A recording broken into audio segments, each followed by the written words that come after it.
Hey, it's me again. Got the day off, so today I am getting stuff to do lawn work. I will roll up my windows so it's easier for you to hear. Alright, my thought today while driving to my little country farm store to get supplies. My thought for today is one of the reasons people like name brand anything or specific watches or Oakley glasses, any kind of status symbol, name brand object you can think of. The reason people, I think, really gravitate to those objects is that they aspire to feel a sense of camaraderie-ship with the other people they see wearing that stuff, because they think those people are better than themselves. They see something in those other people that were wearing whatever they have on or owned whatever object they had. They see those other people as better than themselves. So they hope if they have that object too, that people will view them like they view the people with those objects. And maybe even subconsciously, they hope that there'll be a sense of camaraderie-ship, or what the hell's the word? Camaraderie-ship? I am at a loss for words. Camaraderie-ship, I think. I think that's the word. If you look it up, you'll see it in the Book of Bad Spelling. But it almost gives them a sense of that. Like they think, if I've got this certain watch on, or I've got this certain name brand of clothes, or this certain style, if I go to any public setting and I see a group of people who have the same stuff I've got on, maybe they'll welcome me into their little clique, because you think that clique is better than you and it's what you want to be. I know it sounds kind of off the wall. Work with me. I've got the day off and I'm excited because it's finally nice. We've had like days and days and days of rain and it's been cold. The sun's abnormally hot, but the air's abnormally cool. It's very weird. So, you guys have a good day. I'm going to get busy doing yard work. Back to my podcast listening. I do that a lot. I don't listen to the radio so much anymore. Too many commercials that are just chock full of Edward Bernays propaganda, psychologically manipulating you to want something or feel like you need something or want to join something. Who knows? But I just don't listen to any of that anymore. I search YouTube or DTube. I search, hell, I'll go on Twitter, Periscope.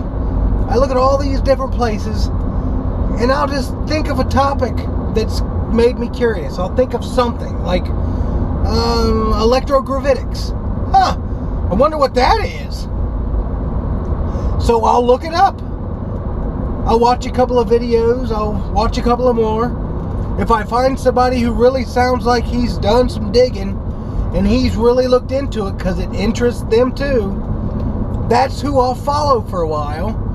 And I'll just listen to everything that guy has dug through and all the rabbit holes he's went down. When I get bored with that topic, I'll move on to a new one. I'll listen to some just live podcasts for a while talking about current events, or some of the conspiracy podcasts like the old Coast to Coast AM, that stuff. Because once you find somebody that's really been interested in it, just listening to them for an hour, it's like doing 10 years of your own research. You get to go down all the little rabbit holes they've went down. You get to see all the connections they made, and you get to just hear their stories. So it's like going to a library and just having a conversation with every person in that library about their favorite book. You don't have to, if you don't like a person's favorite book they tell you, you just go on to a different person. It's just like that. Like I can say, I wonder what anybody's ever found out about the skunk ape in Florida. I remember hearing about that when I was in the 6th grade. I wonder what's going on with that. And I'll find thousands of videos and stories and just cool shit. So, if you get out of the programming, which is what they call TV shows, programming, if you get out of all that and just turn back on your imagination, it's just like being a little kid at a library again. Except you don't have to sit there and read it. You can hear people's emotional inflections. You can listen to their feelings. You can hear their perception of it. While they're talking, you can form your own. There's times I'm driving to work that I get to work and I'll look at the clock and I think, I can get dressed in 10 minutes. I'm going to listen to the rest of this. And I'll skip eating breakfast just so I can finish out what he's talking about. Yeah, I went on a rant right here, but so be it. Sometimes it's better to talk and just get your thoughts into a verbal form, which kind of locks them in place. Because now you're not just thinking about them, and they're not mutating and morphing in your head. You've given them a voice. So not only have you put forth the effort to say it, but you've heard it in verbal form. So the act of saying it and hearing it locks it into your psyche, which I think is why praying helps out people so much. Yeah, you are putting forth good energy. Yes, you are putting forth good energy. And everything I'm seeing proves that yes, it is a real thing, that consciousness affects matter.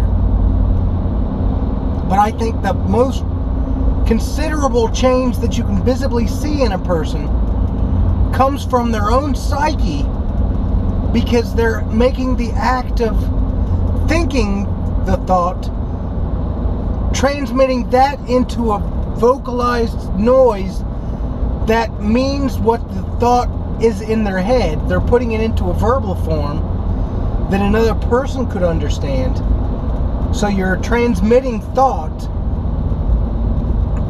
and you're hearing it at the same time. So your brain's not only computing, transmitting, it's also receiving the exact same message in threes, which when you look in psychology, if you listen to commercials, they always repeat stuff 3 times. Because I don't know what the statistic is, there's some percentage. But if you repeat things 3 times, humans are a lot more likely to remember it. 3.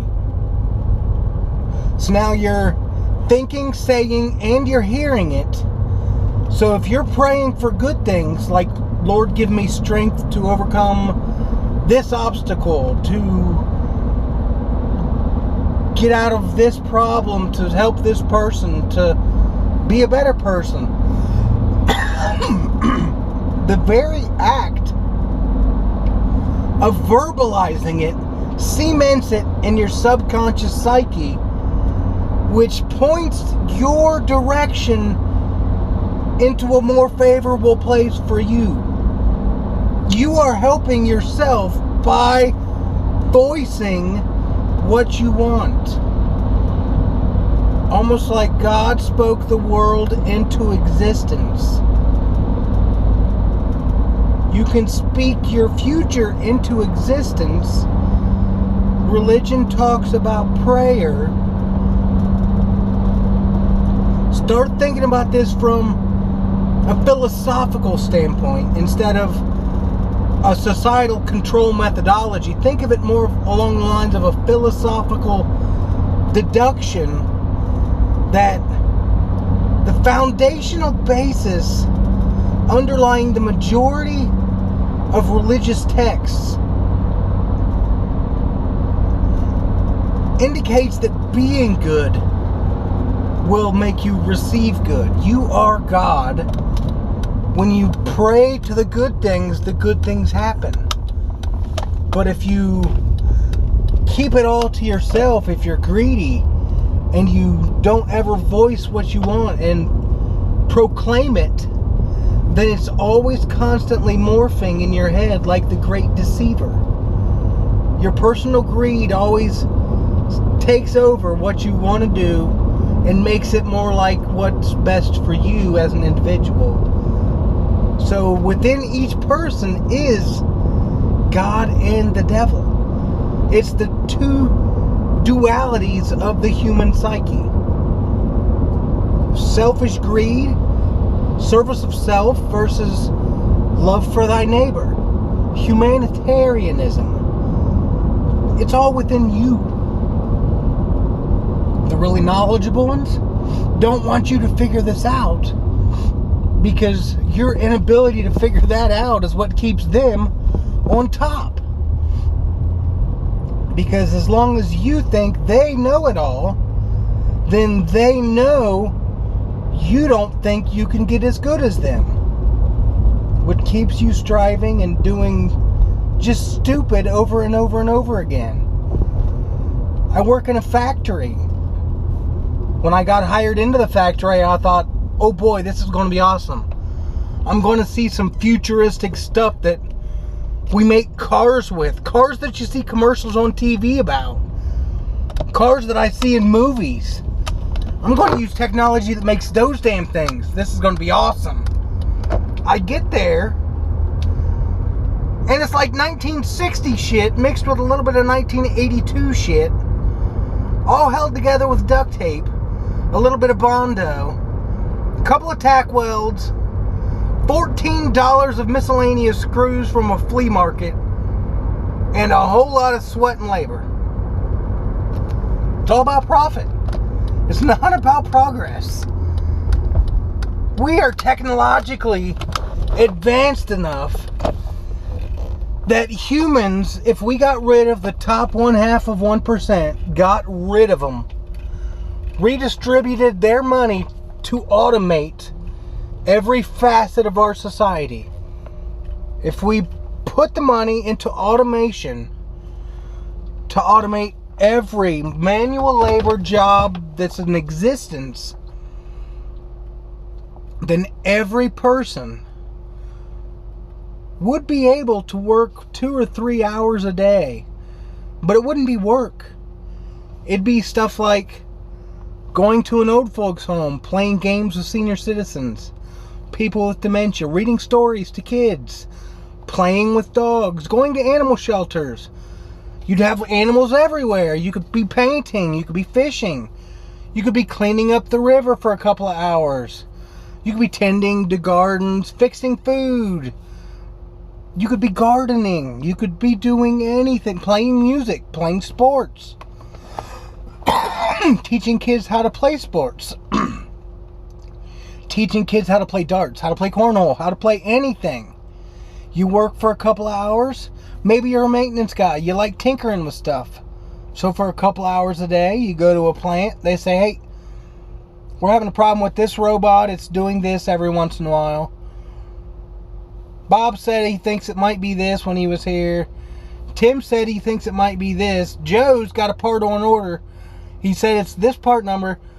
And he said to ask you or whoever else what they think. What do you think? Oh, well, I think if we did this, hey, we all got it working. Yeah, I'll take all you guys out for a beer. Or I'll take all you guys out for anything.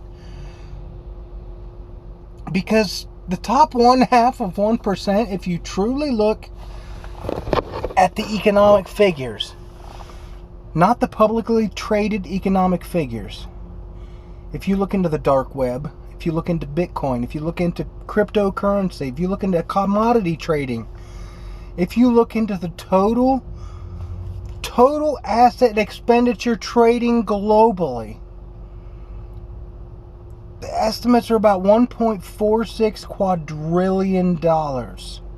Quadrillion. The top 1/2%.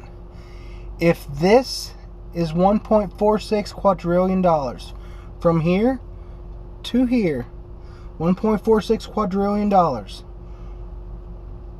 The money that society, and I'm talking the masses around the globe, from East Africans that are living in huts, to the people in Manhattan living in an apartment on the 42nd floor, to the people living in the Lower East Side of Chicago, to people in Paducah, Kentucky, all of the money we even know about exists right here. The richest people we know exist right here. The richest people we know. You get people like Warren Buffett, the people that make hundreds of millions of dollars a year. Warren Buffett in 2015 made $1.12 million an hour. He's like right here. Yeah, $1.12 million an hour. He's here. All of this money up here, from here to here, this money, that money is traded between the ultra-rich families who have been in control for thousands of years. They know how the human psyche works. They were here the last time our society crashed. They controlled everything we learned, we knew, we thought. They controlled our history. They've done it over and over and over. It's getting ready to happen again. But if enough of us are aware of where we're at truly, we could take this, transition it to this, and now we all live here. Flying cars are a reality. Enough food to feed everyone is a reality. Free medicine. You don't need medicine because everything you need to be healthy is in nature. It's in nature. Medicine's just something they can patent. The real doctors back in the day before society took over, civilization, Western civilization, the real doctors then would tell you to eat this.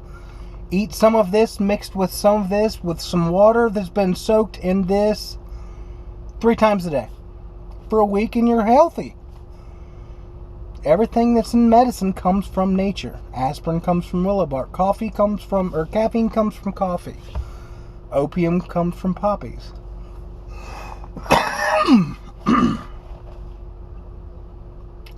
So we're on our way to getting out of this. We're well on our way. If you ignore the TV and the radio, you ignore news, and you just start focusing on what interests you, the whole world opens up. You stop worrying about what some other country might be doing. You realize that as long as you're helping everybody around you, they will all help you in return. If something happens, your locality takes care of itself. Because everybody helps everybody. That's the beauty of it. Unity gets rid of the individualism. Individualism is what our problem is. We need to stop referring to each other, or referring to ourselves as I, me, myself. We need to get back to we, us. Because that's what we are. If we're always fighting against each other, we never grow. Makes sense. Think if you've got a colony of marmosets.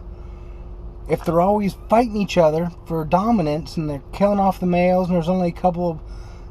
the population doesn't grow. But if they all have a mate, they all get along, they have kids, and the marmoset community thrives.